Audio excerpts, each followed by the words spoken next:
Well, after days of cool, rainy weather, it looks like things are ready to warm up for us. Thanks for joining us here at noon. I'm Jeremy Hohola.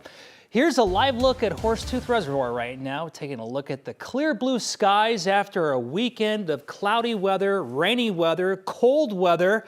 Keely Chalmers here with our 9 News Weather Impact Team. Keely, kind of feels like summer again. Right, it feels normal, right? Today we're going to be about normal, which isn't bad at all as temperatures climb to about 80 degrees. Our normal for this time of the year is 81. We'll be close, if not right there. All right, let's take you up and outside to once again a live look out over Fort Collins, where we've got certainly a beautiful start to your day. We've got, I'm having a hard time looking at the monitors, but I think we're going to take graphics. Maybe, there we go. All right, Horsetooth Reservoir, not bad. Blue skies, a little bit of haze in the air right now. I'll tell you why here in just a second. 74 degrees outside the 9 News studios. Winds out of the east-northeast right around 4 miles per hour, so light winds, not bad. We're in the 70s across the plains, already up to 77 in Ray, 75 in Greeley, Fort Collins, 74 degrees, 60s and 70s in the mountains. Hey, we do have a little bit of rain in Colorado, but it is not in the Denver metro area. We're just seeing those showers, likely seeing some storms pop up in the mountains south of I-70. We'll likely also see some stronger storms, possibly severe storms, but it's going to be south of Walsenburg, close to the New Mexico border this afternoon. For the metro area, temperatures climbing to about 80 degrees. We are going to reach that 80-degree mark right around 4 o'clock this afternoon. And taking a look at your weather headlines, warmer and drier this week. Isolated storms, okay, yeah, they return to the forecast. Slight chance on Wednesday, a better chance Thursday and Friday. And hey, we're talking about our first 90-degree temperature this weekend. I'll have more on that, all the details of when we will be sizzling in the sun coming up in your complete forecast in just a bit. All righty. Over the weekend, Lakewood police found the body of a well-known hairstylist in Denver community, Jax Gratton. A transgender woman was first reported missing by family back in April. Today, her loved ones are holding several events to honor her.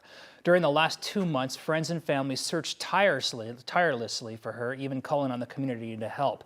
Her body was finally found on Friday night in an alleyway just west of Colfax Avenue. Jax's friend, Brandy Carey, says she has known Jax since 2020. She tells us her friend was someone people loved. Jax is a bright light. She will always be a bright light.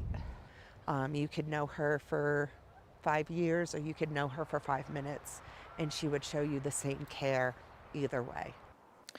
And at the moment, we are still waiting for an official autopsy report from the Jefferson County Coroner's Office to figure out the cause of death, which Lakewood police said was suspicious. In the meantime, Jax's friends and family are planning multiple events in her honor, including one at 6:30 tonight at the Highlands United Methodist Church. The sentencing of a former funeral director who mishandled dozens of human remains is set to happen in just over an hour from now. 34-year-old Miles Harford operated Apollo Funeral and Cremation Services from 2012 to 2022.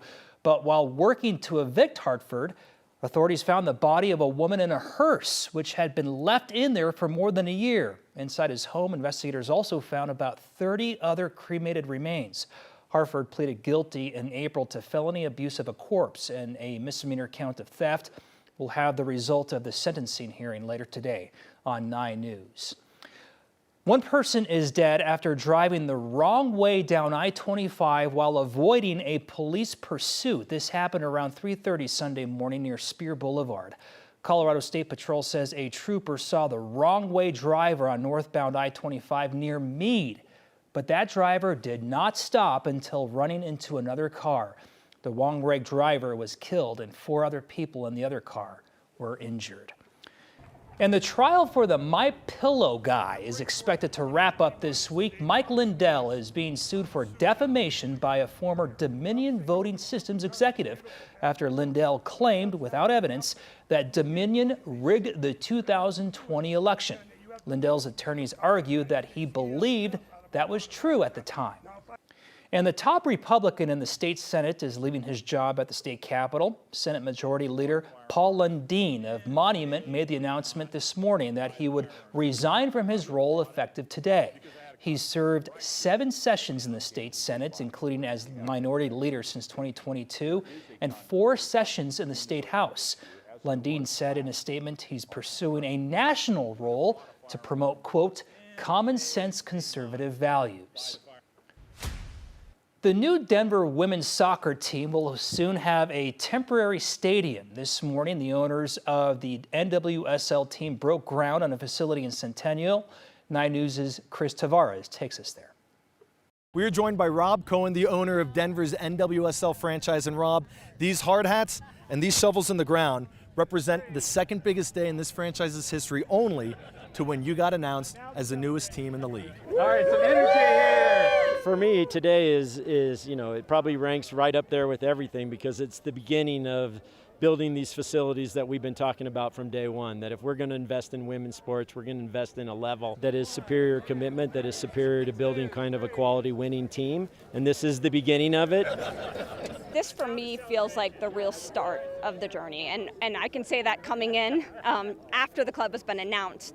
But to put a shovel into the ground, it really is a step showing that we're serious about building this for the community, building this for female athletes, and that is incredibly exciting. Well, it's incredible. You know, I'm thinking about the players that are going to walk out here into this facility in March, or whatever the date is, and work day to day in a world-class environment and have the opportunity to maximize their individual goals as well as the collective, in the team, and getting ready for 2026 season. Things are moving at a breakneck pace for this franchise. Of course, NWSL free agency starts on July 1st for contracts that end this year, and then training camp opens up in late January before the season kicks off in March of 2026. Chris Tavares, 9 News.